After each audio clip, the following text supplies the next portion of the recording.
তোর এটা হাত না কামারশালায় লোহা পেটানোর হাতুড়ি? হ্যাঁ, আগে আগে হাতই ছিল মহারাজ, কিন্তু দিনের পর দিন আপনার লোহার মতো শরীর মালিশ করতে করতে হাতুড়ির মতো শক্ত হয়ে গেছে। কি বললি? লোহা? হ্যাঁ, এত বড় আস্পর্ধা? কেন মহারাজ, আমি কি কিছু ভুল বললাম? আলবাত ভুল বলেছিস। আমার শরীর ও সব কম দামি ধাতুতে গড়া নয়। এ শরীর হলো সোনার শরীর। বাবা, মহারাজের মনে হয় মাথাটাই খারাপ হয়ে গেছে। কি হলো কি? পায়ে মালিশ করা বন্ধ করলে কেন? যেরকম করছিলে চালিয়ে যাও, তবে একটু ধীরে ধীরে দরদ দিয়ে মালিশ করো। যথাজ্ঞা মহারাজ।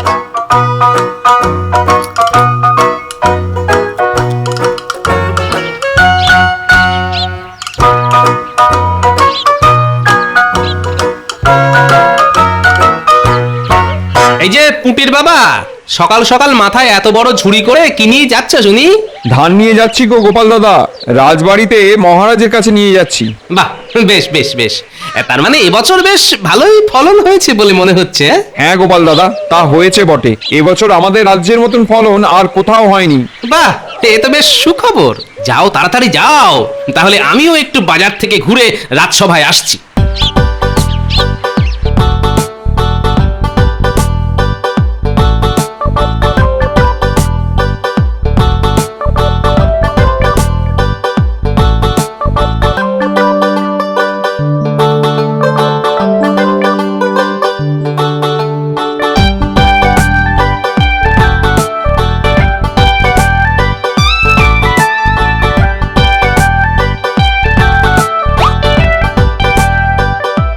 প্রণাম মহারাজ।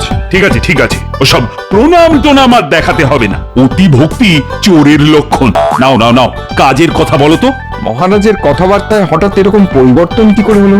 মহারাজ, আপনার জমিতে চাষ করেছিলাম, তাই এই ধান আপনাকে উপহার দিতে এসেছি। ঠিক আছে ঠিক আছে। মন্ত্রী, বলুন মহারাজ। এই ধানগুলো ঝটপট বিক্রি করে যা টাকা হবে সেগুলো সিন্ধুকে ভরে ফেলো। হ্যাঁ, আর এক এক পাই পয়সারও হিসেব নেব কিন্তু। আচ্ছা ঠিক আছে মহারাজ। কি হলো, তোমরা এখনো হাঁ করে এখানে দাঁড়িয়ে আছো কেন? আজ্ঞে মহারাজ, যদি এবছর বীজ ধান কেনার টাকাটা দেন তাহলে খুব ভালো হয়। কি বললে? টাকা? আরে টাকা কি গাছে ফলে নাকি? যাও যাও, বাড়ি গিয়ে নাকে সর্ষের তেল দিয়ে ঘুমো। মহারাজ, এই চাষি ভাইদের সোনার ফসল ধান তো গাছেই ফলেছে, কি তাই না? আর আপনি তো একটু আগে মন্ত্রীমশাইকে এই সব ধান বিক্রি করে যা টাকা পাওয়া যাবে সেগুলো রাজকোষে ভরে দিতে বললেন। কি বললে? আরেকবার বলো। কৃষ্ণনগরের রাজাধিরাজ মহারাজ কৃষ্ণচন্দ্রের মুখে মুখে তর্ক? আয়, কে আছিস? এই তিন চাষিকে এক্ষুনি বন্দি কর। মহারাজ, ওরা গরিব চাষি, ওদেরকে আপনি ওরকম ভাবে না বললেই পারতেন। তোমার যেন দরদ একেবারে উতলে উতলে উঠছে। তা অতই যখন দরদ, তুমি তো ওদেরকে বীজ ধান কেনার টাকাটা দিতে পার। কিভাবে যে ওদের সাহায্য করা যায়, আমার থাকলে আমি নিশ্চয়ই দিতাম মহারাজ। যাই হোক, বেশ কিছুদিন ধরে আপনাকে একটা কথা বলবো বলবো করে বলা হচ্ছে না। কি কথা? বলছিলাম যে ওই আমার শ্বশুর বাড়িতে অনেক ফাঁকা জমি পড়ে আছে। আপনার তো দয়ার শরীর, আপনি যদি আমায় অন্তত বীজ ধান কেনার জন্য কিছু টাকা পয়সা দিতেন তাহলে অনেক সুবিধে হয়। যাও না যাও, তাহলে ওই গলার গামছা কোমরে বেঁধে মাঠে গিয়ে চাষ করো। যাও, যত সব। মহারাজ, আপনি কিরকম পাল্টে গেছেন। আপনার মধ্যে থেকে আগের মতো সেই প্রজাবৎসল ভাবটা কেমন হঠাৎ করে উধাও হয়ে গেছে মহারাজ। পাল্টে গেছি পাল্টে গেছি, তাতে তুমি বলার কে হে বাছাধন? আমার এখন শুধু টাকা চাই, খাবো দাবো ফুর্তি করবো। রাজকোষ এখন পরিপূর্ণ, কিচ্ছুটি যাবে না রাখা। তবুও মহারাজের মন ভরে না, শুধু চাইছেন টাকা। কি বললে? কি বললে সভাকবি? আমায় নিয়ে রসিকতা হচ্ছে? দাঁড়াও, এক্ষুনি তোমার ওই রসিকতা ছ্যাবলামো আমি ঘুচিয়ে দিচ্ছি। সেনাপতি, আজ্ঞা করুন মহারাজ। এক্ষুনি একটা কঞ্চি নিয়ে সভাকবির সামনে দাঁড়িয়ে পড়ো তো। আর সভাকবি, বলুন মহারাজ। তুমি কান ধরে 500 বার উঠবস করো। একবার থামলেই পায়ের গোছে একটা করে কঞ্চির বাড়ি। ও হ্যাঁ, আর একটা কথা, আজ থেকে তোমার বেতন বন্ধ।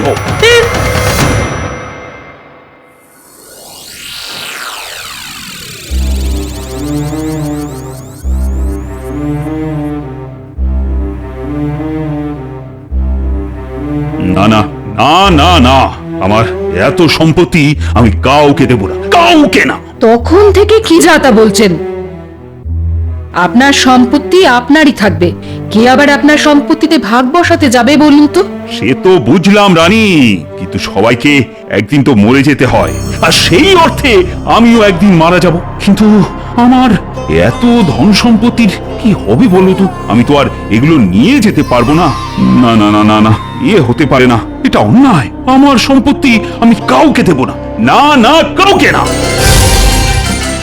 বাহ বাহ বাহ বাহ বাহ বাহ বাহ বাহ, ঠিক এইরকম একটা সুযোগের জন্য আমি অপেক্ষা করছিলাম এতদিন। গোপালকে রাজসভা থেকে সরাতে হবে, মহারাজের সব সম্পত্তি হাতিয়ে নিতে হবে।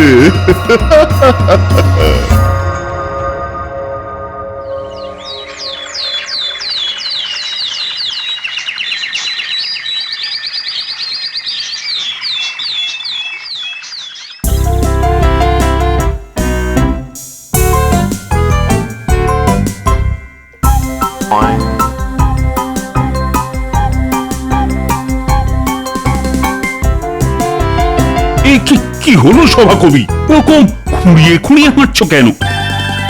এই রাজ্যে মহারাজের ওপর তর্ক করা মানা। 500 বার উঠবোস করে পায়েতে যন্ত্রণা। কি বলি বলি, আর ছন্দ বেরোচ্ছে না, বন্ধ আমার মাথা। যন্ত্রণার চোটে মরে গেলাম। উফ, কি ব্যথা। দূর ছাতা।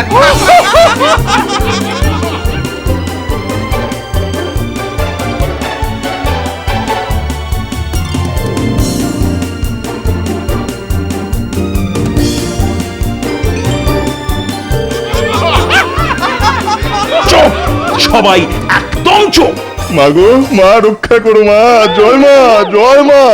সর্বনাশ ঘনিয়ে আসবে, সর্বনাশ। এটা কি রে? দুম করে রাজসভায় ঢুকে পড়লো। বাবা, আপনি কি কোথা থেকে এসেছেন? সর্বনাশ ঘনিয়ে আসবে, সর্বনাশ। আমি কাউকে ভয় পাই না, ভূত, চোর বা মাতাল। আমার বাস সর্বত্র, স্বর্গ, মর্ত বা পাতাল।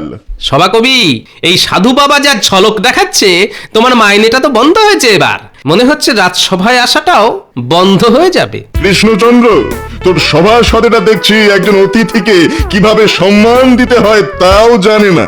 সাধু বাবা, আমার মনে হয় আপনাকে কোথায় যেন দেখেছি, কিন্তু ঠিক মনে পড়ছে না। দেখতে পাওয়াটাই স্বাভাবিক। আমি সূক্ষ্ম রূপে কখন কোথায় থাকি তা নিজেও জানি না। বলুন সাধু বাবা, আমি আপনার জন্য কি করতে পারি?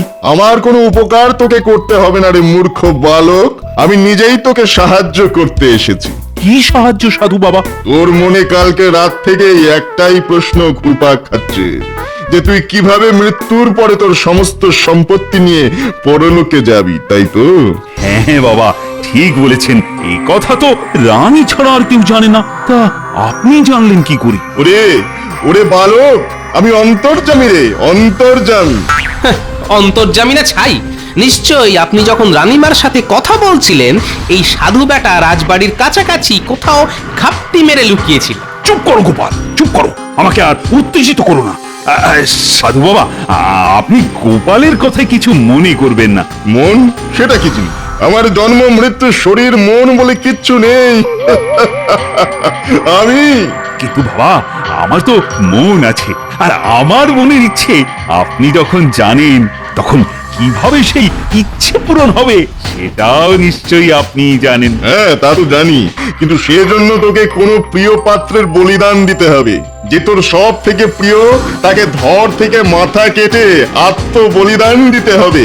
তবেই তবেই তুই স্বর্গে যাওয়ার সময় সমস্ত সম্পত্তি সাথে নিয়ে যেতে পারবি। আর হ্যাঁ, তাকে অবশ্যই পুরুষ হতে হবে। কিন্তু রানী ছাড়া আমার কাছের লোক বলতে তো আমার এই রাজসভাসদেরাই। এই মরেছে, এই যে দেখছি হাওয়া গরম, আমি বরং এবেলায় ভালোই ভালোই কেটে পড়ি। মহারাজ, আমার খুব ইয়ের চাপ এসেছে, আমাকে যেতে হবে, আমাকে যেতে হবে। তাহলে তো রাজসভাসদের মধ্যে যে সব থেকে প্রিয় তাকেই ধর থেকে মাথা কেটে আত্মবলিদান দিতে হবে। তুই নিজের ভালো চাস তো এই একটাই রাস্তা, একটাই। এই রে, এ তো মহা বিপদ। হ্যাঁ, এইসব পাগলা সাধু বাবার কাছাকাছি থাকলে তো এই নিজের প্রাণটাই যাবে দেখছি। না, পালাও পালাও, সব পালাও পালাও। কি বললি? এক্ষুনি সবাইকে ভস্ম করে দেবো।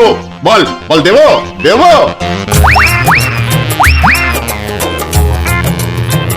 দাঁড়াও গোপাল, দাঁড়াও দাঁড়াও। এই মাটি করেছি রে। এই সাধু বাবা মিথ্যে কথা বলতে পারেন না। তিনি আমার মনের কথা জানেন যখন, তখন তিনি নিশ্চয়ই আমার সম্পত্তি নিয়ে স্বর্গে যাওয়ার ব্যাপারে ঠিক কথাই বলেছেন। এতে আমার আর কি করার আছে মহারাজ? তোমাকে আত্মবলিদান দিতে হবে আমার জন্য, এই কৃষ্ণনগরের মহারাজ কৃষ্ণচন্দ্রের জন্য। হ্যাঁ, এবার বেটা ফেঁসেছে। অনেকদিন পর আমার সুযোগ এসেছে মন খুলে হাসার। হ্যাঁ গোপাল, তোকেই আত্মবলিদান দিতে হবে, কারণ তুই হলি কৃষ্ণচন্দ্রের সব থেকে প্রিয় ব্যক্তি। না মহারাজ, এটা হয় না। আমার বাড়িতে গিন্নি আছে, আমি না থাকলে আমার সংসার তো ভেসে যাবে মহারাজ। সে তোমার সংসার ভেসে যাক, ছাই শুকিয়ে যাক, তাতে আমার কিচ্ছু যায় আসে না। তোমাকে ধর থেকে মাথা কেটে আত্মবলিদান দিতে হবে, আর এটাই আমার শেষ কথা। আর হ্যাঁ, তুমি যদি নিজে থেকে আত্মবলিদান না দাও, তাহলে আমাকে বাধ্য হয়ে নিজের হাতে তোমার প্রাণ নিতে হবে। এবার বলো, তুমি কি চাও? বলো গোপাল, বলো। যথাজ্ঞা মহারাজ, এটাই যদি আপনার ইচ্ছে হয় তবে তাই হবে। এই গোপাল আর তার নিজের জীবন রাখবে না।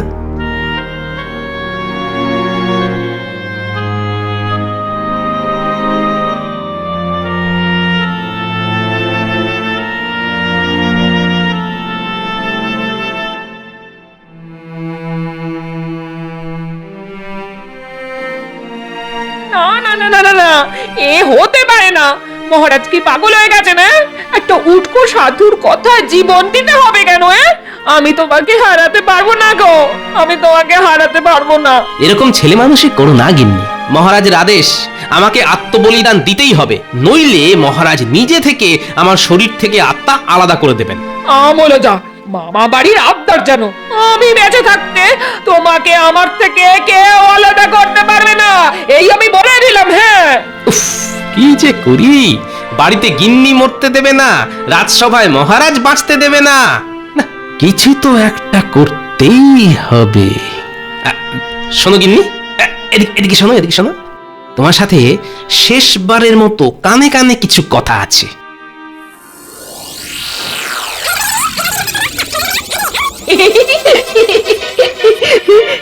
চুপ, এই কথা যেন কেউ জানতে না পারে, শুধু তুমি আর আমি ছাড়া।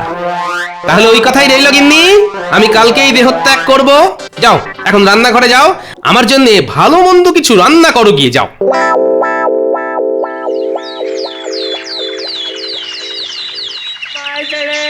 কোথায় চলে গেলে গো? কি করলেন মহারাজ? কি করলেন আপনি? আমার এত বড় সর্বনাশ কেন করলেন? কেন করলেন? কেন?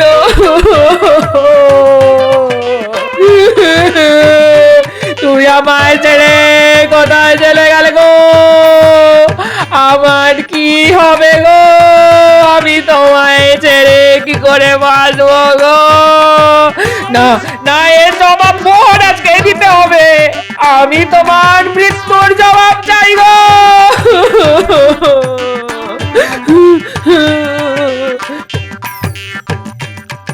মহারাজ এটা কিন্তু ঠিক করলে না। গোপাল আপনার রাজসভার সেরা রত্ন ছিল। আজ আজ সেটা আপনি হারালেন। না না মহারাজ এটা একদম ঠিক করেননি। সেটা বুঝতে পারছি, কিন্তু আমি নিরুপায় ছিলাম। আমার স্বর্গে সমস্ত সম্পত্তি নিয়ে যাওয়ার জন্য এর থেকে ভালো উপায় তো আমার জানাই ছিল না। তাছাড়া এই সাধু বাবার উপদেশ আমি কি করে অমান্য করি বলো? চুলোয় যা করার আদেশ উপদেশ, আপনি আমার কাছ থেকে আমার স্বামীকে কেড়ে নিলেন কেন? এর জবাব আপনাকে দিতেই হবে। হ্যাঁ, আমি তোমার কষ্ট বুঝতে পারছি গোপাল বউ, কিন্তু কি করব বলো তো? আচ্ছা আচ্ছা, এই না এই 1000 স্বর্ণ মুদ্রা তোমার কাছে রাখো, তোমার কাজে লাগবে। আমি এসব নিয়ে কি করব মহারাজ? আপনার সম্পত্তি আপনার কাছে রাখুন। না না না না না, হ্যাঁ গোপাল বউ, মহারাজ অত করে বলছেন যখন, নাও। মহারাজের উপহার অবহেলা করে দূরে সরিয়ে দিও না। ওই অধমের স্ত্রী না নিতে চাইলে ওই 1000 স্বর্ণ মুদ্রা আমাকে দে কৃষ্ণচন্দ্র, আমার মায়ের পুজোয় কাজে লাগবে। এত করে সবাই বলছেন যখন, দিন মহারাজ। এই মুদ্রা দিয়ে আমি ওনার শেষ কাজ করাবো। যত ঢং। আচ্ছা গোপাল বউ, একটা কথা বলো তো, গোপাল আত্মত্যাগ করার আগে আমার নামে কিচ্ছু বললো না, কোনো গালমন্দ করলো না, এমনি এমনি আত্মহত্যা করে নিল? না মহারাজ, গোপাল আপনাকে নিজের থেকেও বেশি ভালোবাসতো, তাই হাসতে হাসতে নিজের মাথা ধর থেকে আলাদা করে রেখে গেল। শুধু যাওয়ার আগে আপনার জন্য এই চিঠি লিখে দিয়ে গেছে মহারাজ। চিঠি? কি চিঠি দেখি?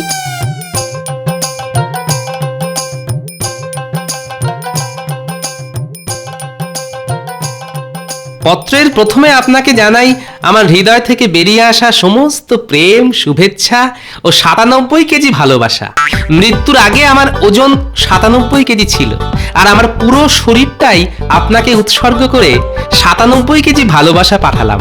আত্মাটা ওজন করতে পারলে ওটা যত কেজি ওজন হতো তাও আপনাকে বিনামূল্যে দিতাম। যাই হোক, বাজে না বকে কাজের কথায় ফিরি। আমি না হয় আপনার কথা রাখার জন্য আমার সংসার, আত্মীয় পরিজন সবাইকে ভুলে গিয়ে শুধু আপনার মুখের পানে চেয়ে আত্মবলিদান দিলাম। কিন্তু একটা কথা ভেবে দেখেছেন কি মহারাজ? পৌরাণিক যুগ থেকে শুরু করে আজ অবধি কোনো রাজা কি তার সম্পত্তি নিয়ে স্বর্গে যেতে পেরেছেন? সে যুগে রামায়ণের রাম হোক কি মহাভারতের যুধিষ্ঠির, কেউ এই পৃথিবীর একটা ধূলিকণাও পরলোকে নিয়ে যেতে পারেননি মহারাজ। তাহলে আপনি কি করে ভাবলেন যে আপনি স্বর্গে সম্পত্তি নিয়ে যাবেন? এই প্রশ্নের কি কোনো উত্তর আছে আপনার কাছে? বলুন মহারাজ, বলুন, উত্তর আছে? হায় হায় হায়, এ আমি কত বড় ভুল করলাম! এই সন্ন্যাসীর কথা শুনে আমার প্রিয় গোপালকে এরকম শাস্তি দিলাম। ছি ছি ছি ছি ছি, আমি নিজে কিটা কিভাবে করতে পারলাম? আমার নিজেকে বড় অপরাধী বলে মনে হচ্ছে। আমি একজন খুনি। গোপাল দাদাকে অকারণে মরতে হলো কেন? জবাব চাই, জবাব দাও। জবাব চাই, জবাব দাও। এর জবাব চাই, জবাব দাও। শুধু মহারাজ না, সব হয়েছে এই সন্ন্যাসীটার কথা শুনে। বলুন বাবাজি, আপনি এরকম কেন করলেন সেটা বলুন, জবাব দিন। কি সাধু বাবার গোপ খুলে গেছে? কি সাধু বাবার গোপ খুলে গেছে? কই দেখি দেখি দেখি। এই দূরে যা বলছি, দূরে যা, নইলে কিন্তু সবাইকে ভস্ম করে দেবো, ভস্ম করে দেবো।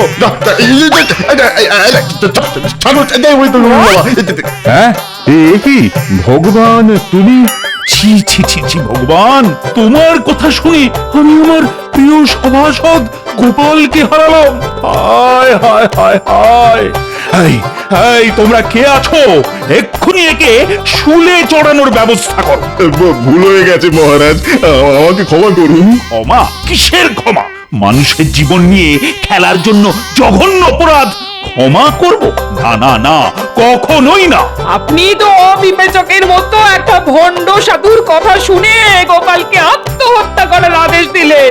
তাহলে মহারাজ বলুন, আপনি কি ক্ষমার যোগ্য? হ্যাঁ না গোপাল বউ, না, আমি একজন খুনি, তাই আমারও শাস্তি পাওয়া দরকার। আজ আমি তোমাদের সকলের সামনে নিজেকে শেষ করে দেব।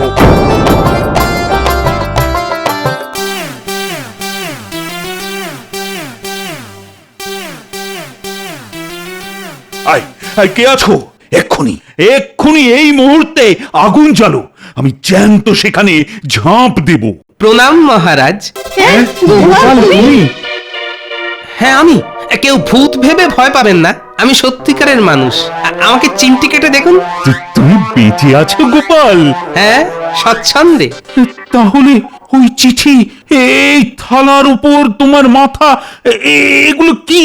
চিঠিটা তো আপনাকে উপলব্ধি করানোর জন্যে যে মৃত্যুর পরে মানুষ সাথে করে কিচ্ছুটি নিয়ে যেতে পারে না, খালি হাতে পৃথিবীতে আসে, খালি হাতে পৃথিবী থেকে চলে যায়।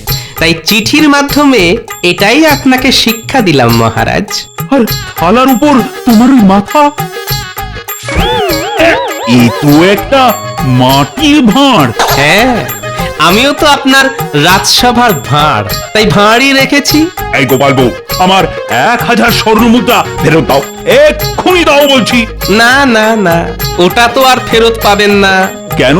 তুমি তো মরোইনি, তাহলে তোমার সৎকার করার জন্য আবার কিসের টাকা? হ্যাঁ, ওটা মহারাজ আমার দেওয়া শিক্ষার দাম।